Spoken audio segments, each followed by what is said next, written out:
jërëjëf mbokk yi ñu seetaan ci seen site 28 pro am na mbégte ànd ak yéen ci seen entretien exclusif boo xam ne ñu ngi koy def ak ñenn ci ñi nga xam ne ñu ngi am ay leeral yoo xam ne danañ ko indi fii ci seen site bi nga xam ne moom mooy site d'information toute l'actualité en image mbokk yi xam ngeen ne ci ay jamono ñu ngi woon ci centre de santé bi ak CDS bi ci waxtaan yoo xam ne amoon nañ ko ak ñoom waaye dafa am ay leeral yoo xam ne tamit ñenn ci doomi Mbàkke te am ci benn kuréel bu ñu bokk mën nañ koo wax sax muy kuréelu Mbàkke sama gox wala tamit ñeneen ci yëngu yoo xam ne développement Mbàkke la fas yéene tontu ci ay lëj yoo xam ne ni am na ci waxtaan bi Cheikh Tidiane Ndiaye Cheikh Mbacke Fall Cheikh Mbacke Dieng ñoom laa àndal tey ci entretien bi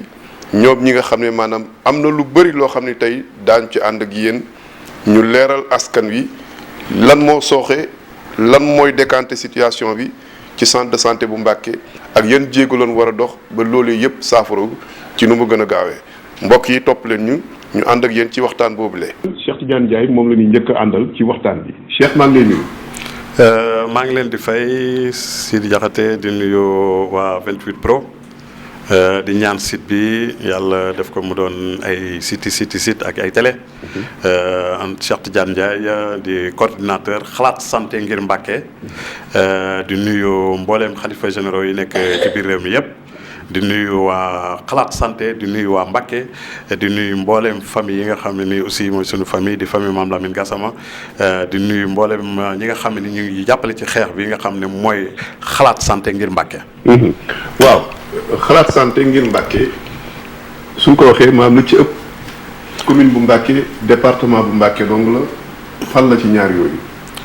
xalaat santé ngir Mbàkke buñ ko dee wax département de Mbàkke moo tax ñuy wax. ndax bu ñu dee wax affaire santé yaakaar naa département bi suñu district bi nga xam ne ëmb na 22 postes de santé yoo xam ne ni ñoo nekk ci département bi kon suñ dee wax xalaat ngir santé dañoo wax ngir département bi yëpp nga xam ne moo nekk ci Mbàkke Bawol surtout suñu commune bi sax laay wax ñi nga xam ne ni moo nekk ci Mbàkke moom la ñuy wax. lan ngeen di xalaat ci xalaat santé boobu noonu lan ngeen xalaat jëmale fu ngeen ko xalaat jëmale ci ay matériel logistique ci maanaam personnel bi ci gestion bi fan ngeen di xalaatee yéen. xalaat santé ngir Mbàkke day kuréel boo xam ne nii dafa jógoon yàggut dara wax dëgg yàlla ñëw def ay réunion waxtaan wax dëgg yàlla yoo xam ne nii kilifa yu bëree bëri ñëw nañ ci ñu waxtaan ak ñoom ba déggoo ci kawi kàddu xalaat santé ngir Mbàkke mooy dañoo xool ne Mbàkke ci boppam dafa sooxee ci affaire mën naa ne la santé. muy lu bëri loo xam ne ni ñu ngi ko fi jàmbat. moom lañ jógoon nag tey jii waa xalaat santé daan def ay réunion ak ay waxtaan. di waxtaan suñuy waxtaan yoo xam ne nii wax dëgg yàlla ngir maanaam xool nuñ def ba soqale santé bi nga xam ne moo nekk Mbàkke nga xam ne dara doxu fi. muy suñu centre de santé bi mën naa ne depuis 1900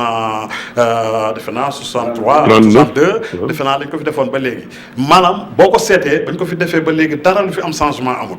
ndax ba léegi mën naa ne la fa nekkoon ba léegi moo fi nekk muy loo xam ne nii nag dafa métti askanu waa Mbàkke ak ñi nga xam ne ni ñoom ñooy xalaat santé ngir Mbàkke muy loo xam ne nii muy lu ñuy jooy di ko jooy état bi ndax dañoo seetlu ne dëkk yu bëree bëri dañ leen a dañ leen a jàppale ci affaire santé jàppale leen ci ay hôpital Mbàkke nag maanaam centre de santé bu baax sax amuñ ko mën naa ne la bu baax amuñ ko centre de santé bu baax amuñ ko suñ poste de santé yi sax daanaka ñoo leen tane kon nag maanaam xalaat santé ngir Mbàkke bëggoon a jàppale population bi di jooy di ñaan état bi ngir yàlla ak yonent bi maanaam mu jàppale suñ centre de santé bi ba buñ fekkee ne sax mënuñoo am hôpital niveau 1 ñu jéem ñoo relever suñ plateau médical bi nga xam ne ni moo nekk fii. mais est-ce que yooyu jàppoo ne ay jéego ñu ngi ci dox parce que bi ñu ko fi tabaxee ba léegi mën naa ne ñaari bâtiment la ñenn ci mag ñi wax ne moo fa nekkoon mais am na ay évolution tabax yaa ngi yokk personnel bi tamit qualifié ñàkkul ne maanaam ko fi nekkoon rek wala bokk niveau d'infirmier wala de médecin bi fi nekkoon moom moo fi nekk parce que tamit santé day dox nit ñi di mën a ñëw di ñemee faju si mais loolu yaakaar naa ne am na ay changement nag par rapport parce que lii rek du moom moo fi nekk boobu ba léegi. waaw xam nga bu ñuy wax maanaam ay ñun xam nga ay bâtiment tabax ay bâtiment ak defari bâtiment taxul ñuy wax suñu santé yi parce que le problème que mooy li nga wax bâtiment yi fi nekk mais bâtiment yi fi nekk am na ci yoo xam ne yu yàgg yi fi nekkoon la yu yàgg yu fi nekkoon maternité bii nga xam ne def nañ ko fi bu yàggul ne def nañ fi 92 millions mais démb rek courant bi dafa coupé te biñ ne ginnaaw suba la màggal courant bi dafa coupé ba noppi ay médecins ci boppam yoo xam ne nii fi mu nii centre boo fi duggee rajo amu fi bloc amu fi dara amu fi kon muy centre de santé boo xam ne lan lay jëriñ ndax ñun li ñu bëgg mooy centre de santé boo xam ne nii plateau bi day relevé moom la ñu bëgg suñ CDS bi nga xam ne ñoo fi nekk seen bopp donc lañ fa nekkal parce que dama ciy gis dañ ciy gis yoo xam ne ni vraiment centre de santé yooyu ko ndax ba lu toll département Mbacké centre de santé yi boo duggee ci seen salle yi beneen affaire la parce que salle yi confortable sax nekku fa yooyu ay waaye tabaxi bâtiment ak yu demee noonu yooyu maanaam jëm wax te boo xoolee tamit bâtiment yi fi nekk yàgg na fi trop de bâtiment yu yàgg la fi parce que bâtiment maternité bi donc lañu retapé waat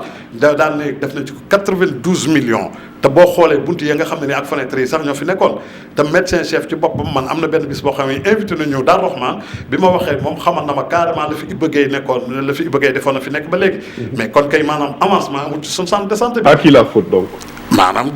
am na ci loo xam ne nii médecin chef bi am na ci responsabilité commune maire bi aussi am na ci responsabilité. ak CDS bi léegi responsabilité médecin chef bi lan la moom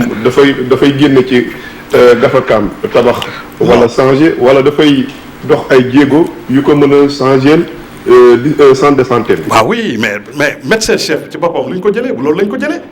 dañ koo jël ngir mu dox ay jéego ci état bi nga xam ne ni moom ñooy defar hôpital yi parce que moom dégg naa discours am mu ne woon carrément maanaam Mbacké war naa am hôpital niveau 1 ak yeneen kii yoo xam ne ni nu mu tuddati ay njiit yoo xam ne ni ñoom ñëpp taxaw nañ carrément ne maanaam hôpital niveau 1 waroon na fi am bu yàgg ba léegi. léegi nag li ma jaaxal mooy dañoo nekk ba waa xalaat santé di jóg kenn ku nekk naan war na fi am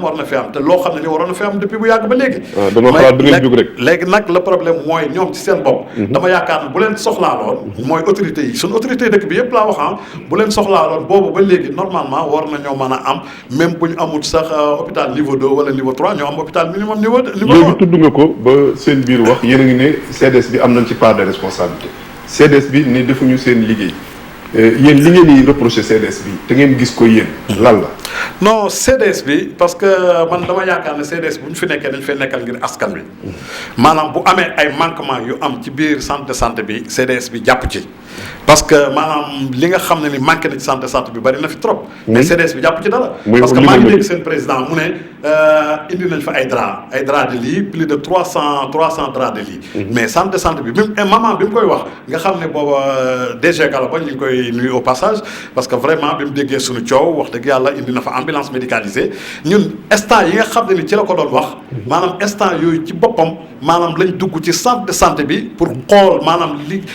nga xam ne ni président bi wax na ko est-ce que dëgg la wala dëgg te loolu maanaam dara amu ci parce que le problème boo xoolee centre de santé bi 9 ambulances yoo xam ne ni dañoo paan léegi CDS bi kon lan la fiy jëriñ ay garab yu mat pharmacie bi boo fa demee maanaam bu ñu la bindalee 10 garab mais 5 garab 2 garab wala 3 garab sax doo ko fa am lépp yaa ngay génn di ko génn ci biti courant bi di coupé di dem ak a ñëw pour quelle raison CDS bi lan lañ fay jëriñ xaalis bi nga xam ne ñu ngi koy récolté ci nit ñi mais nañ ko defaat ci askan mais ñoom ne leen amuñu xaalis. mais ça m'étonnerait amuñ xaalis parce que ñoom ñi ngi fay ay 6 millions et quelques par mois. waaw par mois. ñu di leen jox carburant. maa ngi dégg mu ne maire dana leen di jox 5 millions carburant. dégg naa mu ne wàññi na ko nag parce que dégg naa président bi na 3 millions léegi lañ leen di jox carburant. mais xaalis yooyu kon ñoom xaalis bi nga xam li nga xam ne moom la centre bii liggéey anamu wala centre bi daa doxatul. parce que centre bi aussi bu doxatul mooy ci ñoom la parce que le problème mooy liggéey nañ war a liggéey. nit ñi dañ leen di daw. parce que dara amu fa. dem ci poste de santé mu dafay gën a noppale dem ci centre de santé bi. Cheikh sa contrôle nee na ñoom ci seen biir dafa bëri dafa mel ne yow. dafa am sañ-sañ boo doxee di leen contrôler di maanaam indi ay précision ci yoo xam ne wax nañ ko nga weddi leen ci saase récemment rek dégg na ne dem nga fa ba médecin chef bi di la topp ne la yow loo fi wut. ndax mënoo leen a bàyyi. kon da nga jàpp ne yow yaay l'homme de la rue bi mu doon wax. waaw non xam nga dégg naa ko muy wax ay l'homme de la rue yi ak ñoo xam ne dañoo yor seen i téléphone di jënd seen i crédit di woote ak di filmer mais non mais man dama amoon malade dem fa ci suba bi ma fa demee ci suba dugg ci saal yi xool ko après di génn ci la ma dab na ma lan la Ndiaye na ma salaamaaleykum ma ne ko maaleykum salaam mu ne ma da nga fee soxla woon dara mais lan la man damaa war fa dugg ci centre bi est-ce que man doog maa fa dugg ma ne ko dama fee amoon malade après laa na ko lan la est-ce que dafa garaaw mu ne ma noo garaawul après dama toog ba ci biti te booba leer na ma ne bu ma fa taxawoon te mu coow ak man wala yu demee noonu mais en tant que responsable waroo def loolu parce que fee public la ñun ñëpp ñoo ko moom.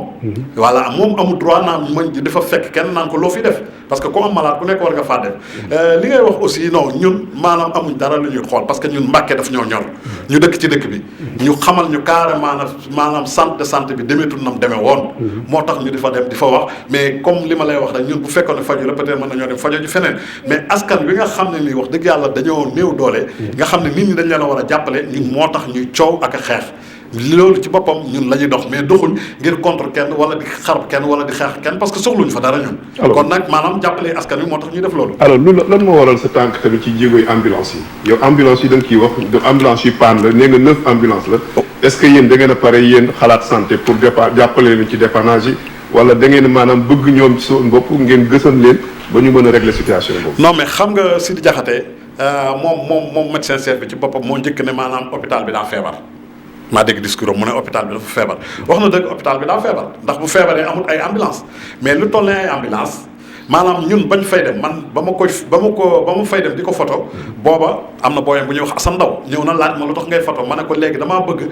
gars yi nga xam ne ni ñoo nekk bitim réew ñu jéem a jàpp ci ambulance yi ndax lu toll ci 9 ambulance yu paan c'est pas normal ñu bàyyi ko fii te daaw te ñëw naa fi daaw man bi ma ñëwee maanaam wax naa leen nañ leen jéem a dañ ma jox ci ambulance yi ma réparé ko mais lañ ma wax mooy dañoo am budget kon nag lan moo tax ñoom nag ñu réparé ambulance yi ambulance yooyu ñu di ko toppatoo moo tax fi mu nii élément boobu ngay wax maa dem fukkee moo ko 10 parce que 9 laa la waxoon ak élément bi muy 10 maa dem ba fekk ko fañ koy réparé dégg nga la ko fa bàyyi 100 000 yooyu ngay wax dëgg la dégg naa CDS bi naan kii mais 100 000 francs xam naa la ko fa bàyyi même pas 100 000 yow 100 000 nga wax sax mais même pas 100 000 francs voilà te bañ fa demee keroog ba ma fa demee lañ ma xamal carrément ne yónnee nañ xaalis bi ko xam ne moo koy réparé. daf cee am loo xam ne daf leen a soxlaalu ñoom ñi nga xam ne ñoom ñoo yor centre de santé bi ak ñoo yor CDS bi waaye ay ambulance yu paan ambulance Croix-Rouge bi moteur bi ci paan 300 000 lay jar te ñaata at la paan boobu ba léegi 300 000 francs maanaam am na ñoo xam ne boo leen ko waxoon tey ñu dajalee la ko jox la ko nga dépanné ko. kon ñoom xëy na ambulance yu paan yi xëy na peut-être seen affaire da ciy baax ci ni ma yaakaar ndax bu du woon ak loolu ambulance bu paan ay ambulance 100 000 ay 200 000 300 000 man am naa ci lu ma leer nañ loolu lañ ma wax yow moom lay paan léegi nag paan yooyu nga bàyyi ko fu mu nekk fa ba ñu wekki moteur yi wekki lépp mais looloo du yoon ñun nag foofu lañ jóg di xeex ak di xool la nga xam ne ni moo fa nekkul yoon ñu di ci wax ak di ci wax ak di ci dox. Cheikh Tidiane Ndiaye xam naa dinaa ñëwaat ci yow Cheikh Mbacké Dieng moom laay jublu moom itamit bokk ci kuréel xalaat santé Cheikh dafa mel ne Cheikh li mu wax ci problème logistique ak tamit gestion bi mais problème mu ressources humaines bi da ngeen a jàpp ne ñi fi nekk qualifié wuñ ba hôpital bi wala centre de santé bi sooxe wala boog ñi ragal fee defal li nga xam ne moom mooy hôpital niveau 1. sëñ Sidi ñoo ngi lay nuyu di la ziar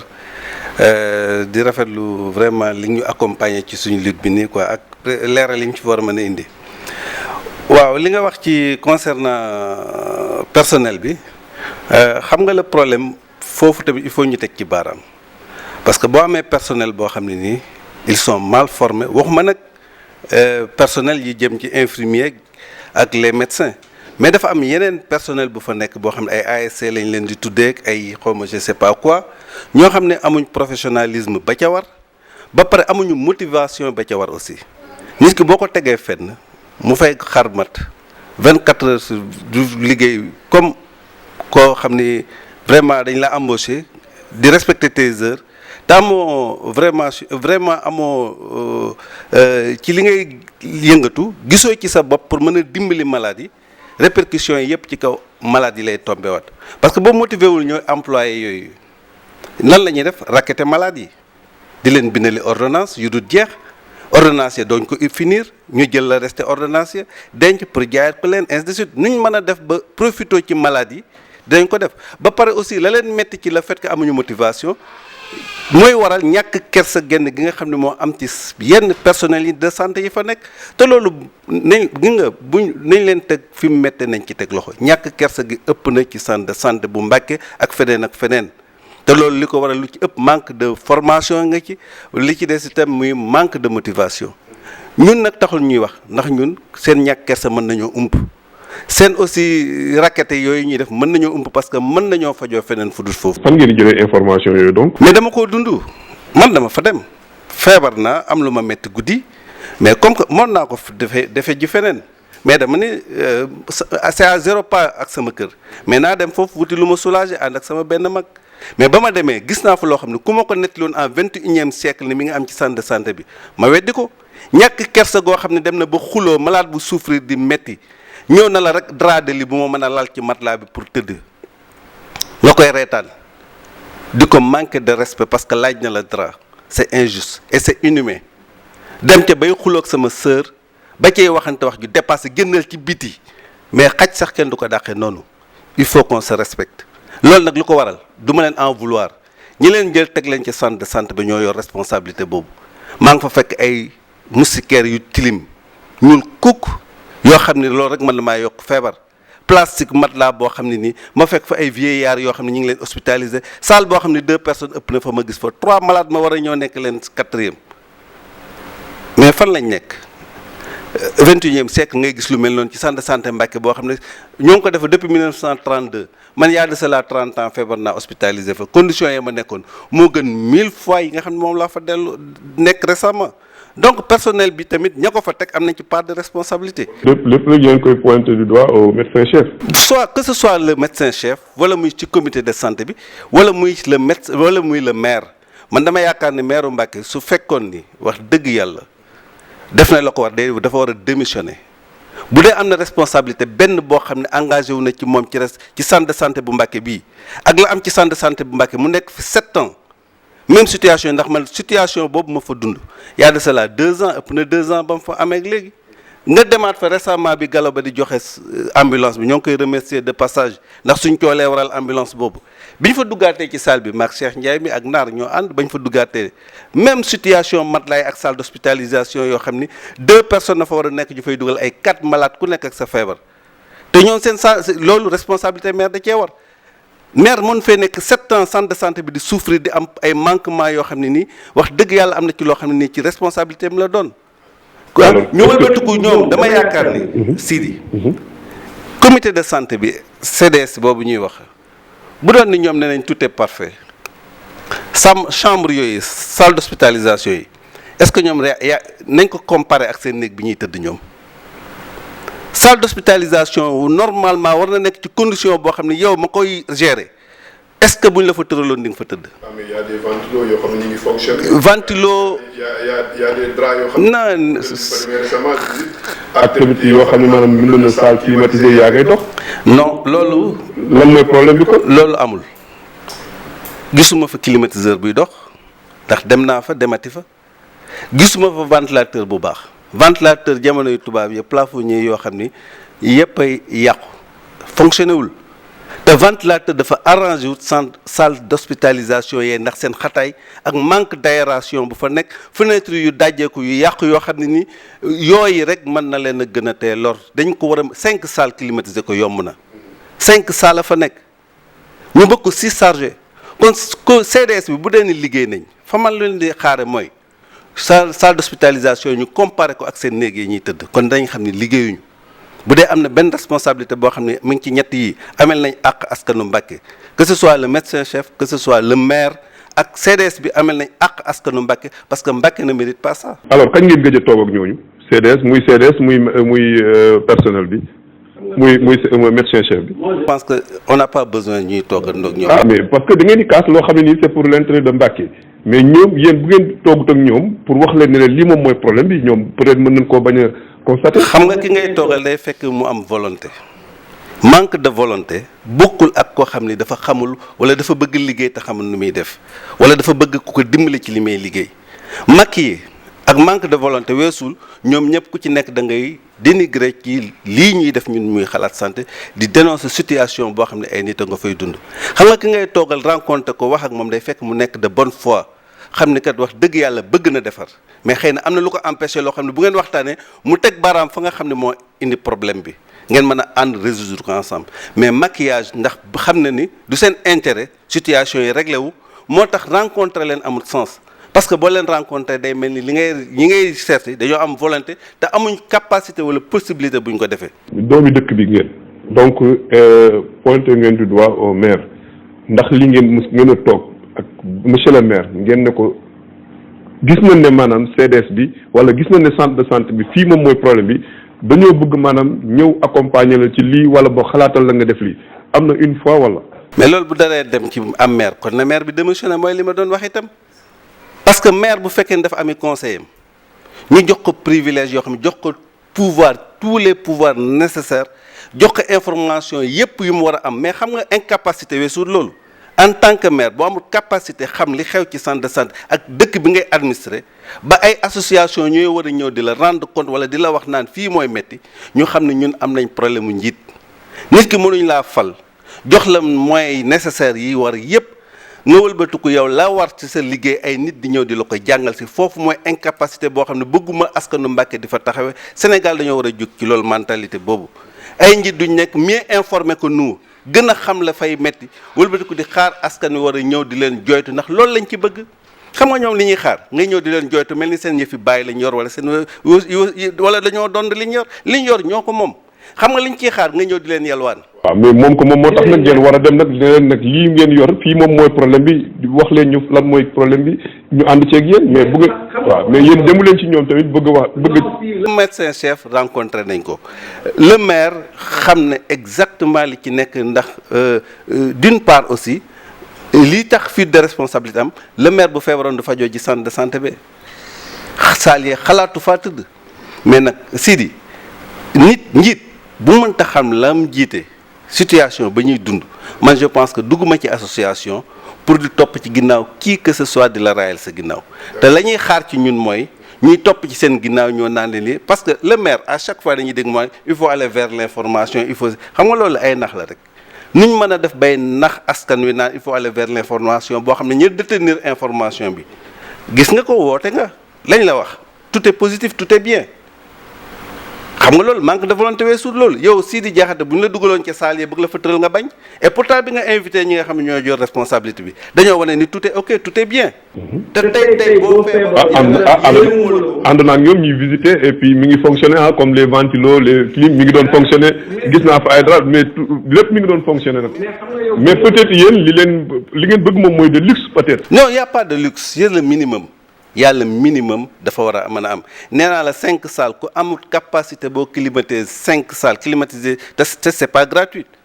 ndax loolu ñuy def itam ci alalu askan wi lañ koy jëlewaat mais nag bu fekkee ni ñoom dañoo wax ni amuñuy moyen mais loolu échec la centre de santé bu demee ba poste de santé yi ëpp ko doole bu ñu demee ba centre de santé ña koy gérer ñoo na ñoom manque de. non foofu nag tamit bu fekkente ne poste de santé bële. man mi dëkk maanaam par exemple à Darou Salaam gis naa ne sama poste de santé la ma soxla am na fa moo ma gën a jege jaratul ma ñëw centre de santé bu Mbàkke mais tamit poste yi dafay gën a yaatu tamit ci biir dëkk bi. xam nga centre de santé boo xam ne dañ la ñoo ngi ko defar en 1932 Touba partout fi wër Mbàkke fa lañ daan fajoo si bu ñu demee ba am problème mu jaay ticket ba amatuñ moyens yu ñu defaree centre de santé bi c'est parce que am na lu maladie di fa dund loo xam ne tax na ñu daw foofu. mais de proximité bi la moom moo tax li gën a jege. non y a pas proximité bi am na ci lu mu ci joué mais d'une autre part aussi ñoom 22 postes nga référé au niveau de poste de santé bu Mbacké 22 postes yi wër Mbacké gépp fa la ñuy référé seen i malades buñ ci bëggoon a booleeg tamit ñu gis efficacité ak. gis tamit professionnalisme bu am ci centre de santé ba ñëppay daw wutal ci centre de santé bu Mbacké. d'accord merci Cheikh Mbacké Dieng Cheikh Tidiane en une minute sama réalisateur nee na ma daanaka jeex naa sànq da nga wax ba ne Mbacké bi amul rajo amul labo mais ñu ngi ko fay installé ah. waaw Sidi waaw ba xam nga c'est que dafa am loo xam ne dafa maa defiree léegi parce que damaa dégg nga ne salle yi dugg nga ca salle yi visité nga ko xool nga mais dañ ko parce que da nga leen wax ne yaa ngi fay ñëw c'est normal. ñu daal di koy defar ba mu moo tax mais xam nga bett leen nga dem fa da nga xam ba xam yow li ñu wax ñun li ñuy wax lu ñu teg suñu baaraam la muy dëgg gu wér peng maanaam xam nañ ne yaa ngi fay ñëw mais dañ lay yóbbu ci salle yu ligg si di dégg naa bi ñuy waaj a màggal xam nañ ne ministre bi mi ngi fi doon waaj a ñëw ñu peinture loolu ñëppay defaraat. waaw voilà loolu nag moo tax parce que léegi xam nañ ne ministre bi dafay ñëw te nag dégg naa président bi mu ne maanaam ministre bi satisfaire na leen. ndax nee na vraiment ñu ngi liggéey. waaw parce que données yi ci données yi kayit la wala maanaam dafa ñëw sur place. non ci données yi la wax mu ne rapport mën nga toog sa laal sax def say rapport envoyé ko.